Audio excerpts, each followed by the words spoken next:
So unless I totally don't understand the new NBA format, I'm pretty sure that voting still applies.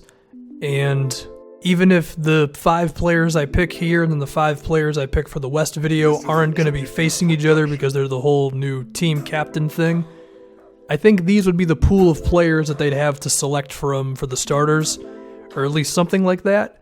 And if that's not the case, then whatever. These would still be my picks for the All-Star game, who should be starting where. Right now is the Eastern Conference, later on is the Western Conference. As far as why we always start with the East, I don't really know, because we all know the West is better.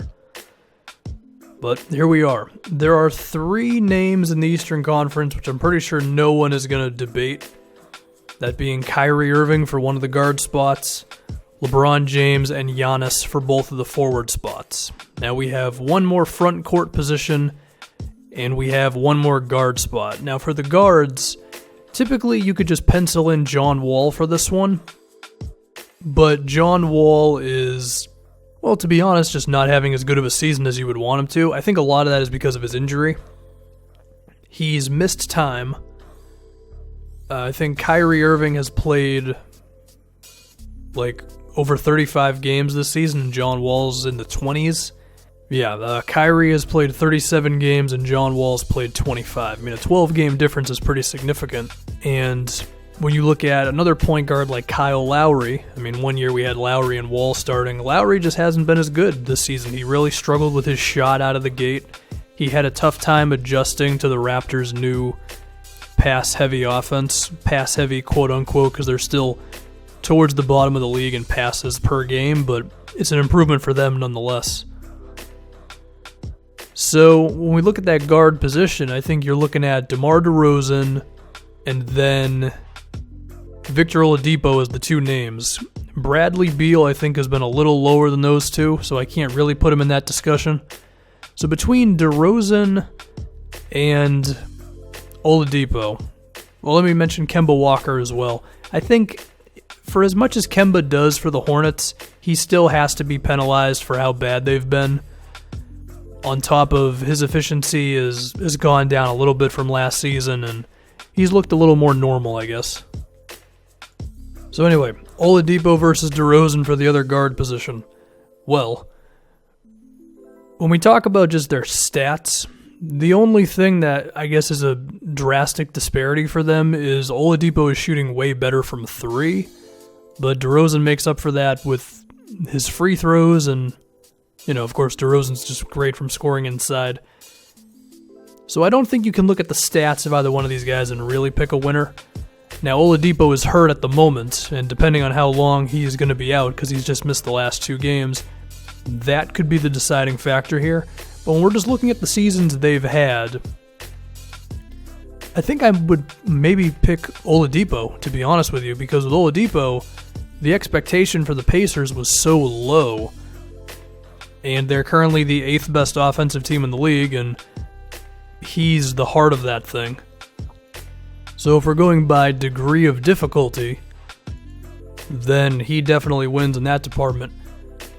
But you could just say that DeRozan has still been the better player, mainly because of his playmaking. DeRozan is up to about 5 assists a game and about 2.5 turnovers, which is a pretty decent improvement for him, and his playmaking has definitely been better than Oladipo's, because Oladipo is putting up about 3 turnovers a game for 4 assists, so little things here and there where you could say that DeRozan has still been better, just in terms of numbers, but I think I would go Oladipo for the starting spot, just because the degree of difficulty for him is higher than it is for DeRozan, because, you know, DeMar's just got a better team. The expectation for the Pacers was that they were going to suck, so I think I would go Oladipo. So now we have Kyrie Irving, Victor Oladipo, LeBron James, Giannis, and then for the final front court spot, it's pretty much between Porzingis and Joel Embiid. Earlier on Twitter, I said Porzingis confidently, but then I realized that he's only played 3 more games than Embiid has up to this point in the season, because the Zinger did have this moment of being out for a little bit. That's a tough one, man, between those 2. Neither one of their teams are doing that great. The Sixers are 15-19, the Knicks are 17-18. The Knicks have profited from playing in New York all the time, but they're on a really tough stretch right now. And for the Sixers, I mean, they're turning the ball over a million times, and I mean, their two best players are just super young, so they're going to lose. That's what happens in the NBA. So you can't really pick one team that's having way more success than the other.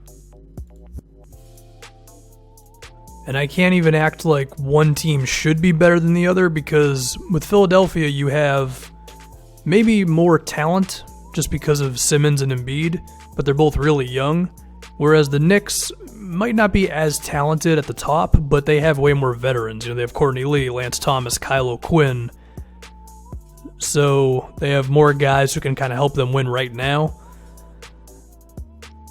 I mean, the one thing with them, like, their net ratings are kind of interesting, just because, like, when Porzingis is out, compared to when he's in the game, it's like a 7-point difference. And then with Joel Embiid, it's like a 14-point difference. That doesn't directly mean that Embiid's having a better season than Porzingis. I don't think this one is decided just yet. I think this is the type of one that's going to come right down to the wire. If I was forced to pick one right now, I would take Joel Embiid, because his rebounding has been way better than Porzingis has, and that's pretty much all I got. I think either one of these guys is the right answer. I don't think there's a clear winner in these two, but there you go. Now, there's a decent chance that Embiid's going to miss too many games. I think he's not going to play against the Nuggets tonight, which sucks, because watching Philadelphia without Embiid is not that fun. And then when he's in there, they're like the most fun team to watch in the NBA. So there you go.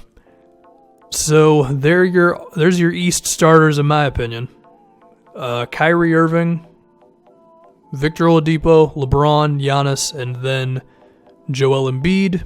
But if you think DeRozan is deserving of the spot over Oladipo, or potentially even Kyrie, I would disagree with that, but maybe some people would feel that. Or if you believe that Embiid should be over Porzingis, or Porzingis should be starting, I'm fine with either one of those as well. If you made a really strong argument for Kevin Love, I wouldn't completely scoff at the idea, because he's played more games than both Embiid and Porzingis, and he's having his best season with the Cavs. He's putting up like 20 and 10, shooting over 40% from three. But I still think Embiid and Porzingis, you know, the responsibilities they have and all that stuff would put them over Kevin Love. But there you go. So my five, once again, Kyrie Irving, Victor Oladipo, LeBron, Giannis, and Joel Embiid. Western Conference should be up in a couple hours.